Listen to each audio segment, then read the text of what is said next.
રામાયણમાં જ્યારે રાવણ હણાયો, રામે ટંકાર કરીને કહ્યું કે હું ક્ષત્રિય છું. મેઘનાથને રણ મેદાનમાં માર્યો ત્યારે લક્ષ્મણે હુંકાર કરીને કહ્યું કે હું ક્ષત્રિય છું.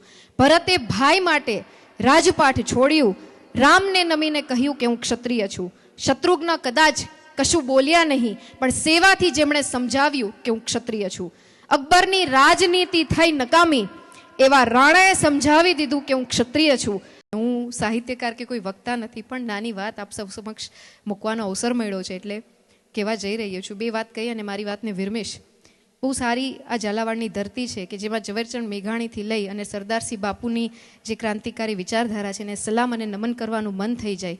એ ચોટીલાના ડુંગરથી લઈ અને તરણેતરના મેળા સુધીની આ સાહિત્યની ભૂમિ છે. ભૌગોલિક વિવિધતા, પૌરાણિક વિવિધતા, સાહિત્યની વિવિધતા, કલાની વિવિધતા, કે ધ્રાંગધ્રા છે તો એને ગુજરાતનું પિંક સિટી કહેવામાં આવે છે, અને રંગપુર છે કે જેમાં હડપ્પન સંસ્કૃતિના સૌથી પહેલા અવશેષો આપણા ગુજરાતમાંથી મળ્યા હોય. આ વિવિધતાની ધરી આ સુરેન્દ્રનગર જિલ્લાને આપણે આવકારીએ, વધાવીએ અને એની સંસ્કૃતિ, એની પરંપરા, એના ઇતિહાસ, એના પુરાણો અને એનો વારસો હર હંમેશા આપણા લોહીમાં જે વહેતો આવ્યો છે એને આવનારી ભાવિ પેઢી પણ ક્યાંક સાચવીને, જાળવીને અને આવનારી પેઢીમાં નિરંતર વહેતો રહે એવી ખૂબ ખૂબ પ્રાર્થના સાથે ફક્ત બે લીટી કહી અને મારી વાતને વિરામ આપીશ.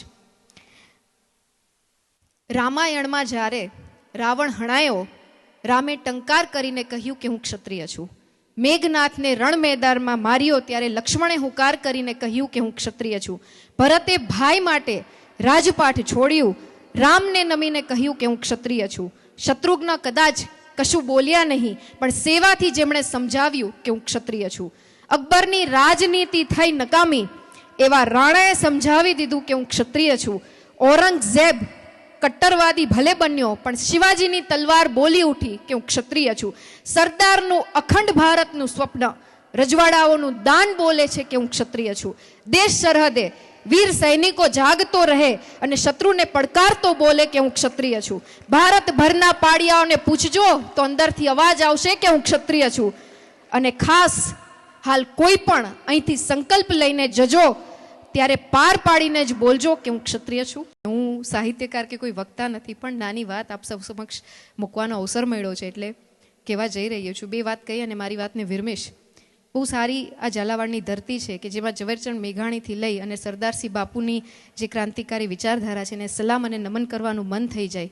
એ ચોટીલાના ડુંગરથી લઈ અને તરણેતરના મેળા સુધીની આ સાહિત્યની ભૂમિ છે. ભૌગોલિક વિવિધતા, પૌરાણિક વિવિધતા, સાહિત્યની વિવિધતા, કલાની વિવિધતા, કે ધ્રાંગધ્રા છે તો એને ગુજરાતનું પિંક સિટી કહેવામાં આવે છે, અને રંગપુર છે કે જેમાં હડપ્પન સંસ્કૃતિના સૌથી પહેલા અવશેષો આપણા ગુજરાતમાંથી મળ્યા હોય. આ વિવિધતાની ધરી આ સુરેન્દ્રનગર જિલ્લાને આપણે આવકારીએ, વધાવીએ અને એની સંસ્કૃતિ, એની પરંપરા, એના ઇતિહાસ, એના પુરાણો અને એનો વારસો હર હંમેશા આપણા લોહીમાં જે વહેતો આવ્યો છે એને આવનારી ભાવિ પેઢી પણ ક્યાંક સાચવીને, જાળવીને અને આવનારી પેઢીમાં નિરંતર વહેતો રહે એવી ખૂબ ખૂબ પ્રાર્થના સાથે ફક્ત બે લીટી કહી અને મારી વાતને વિરામ આપીશ.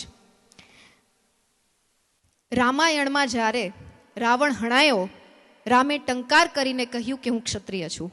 મેઘનાથને રણ મેદાનમાં માર્યો ત્યારે લક્ષ્મણે હુંકાર કરીને કહ્યું કે હું ક્ષત્રિય છું. ભરતે ભાઈ માટે રાજપાઠ છોડ્યું, રામને નમીને કહ્યું કે હું ક્ષત્રિય છું. શત્રુઘ્ન કદાચ કશું બોલ્યા નહીં, પણ સેવાથી જેમણે સમજાવ્યું કે હું ક્ષત્રિય છું. અકબરની રાજનીતિ થઈ નકામી, એવા રાણાએ સમજાવી દીધું કે હું ક્ષત્રિય છું. ઔરંગઝેબ કટ્ટરવાદી ભલે બન્યો, પણ શિવાજીની તલવાર બોલી ઉઠી કે હું ક્ષત્રિય છું. સરદારનું અખંડ ભારતનું સ્વપ્ન, રજવાડાઓનું દાન બોલે છે કે હું ક્ષત્રિય છું. દેશ સરહદે વીર સૈનિકો જાગતો રહે અને શત્રુને પડકારતો બોલે કે હું ક્ષત્રિય છું. ભારતભરના પાડિયાઓને પૂછજો તો અંદરથી અવાજ આવશે કે હું ક્ષત્રિય છું. અને ખાસ હાલ કોઈ પણ અહીંથી સંકલ્પ લઈને જજો ત્યારે પાર પાડીને જ બોલજો કે હું ક્ષત્રિય છું.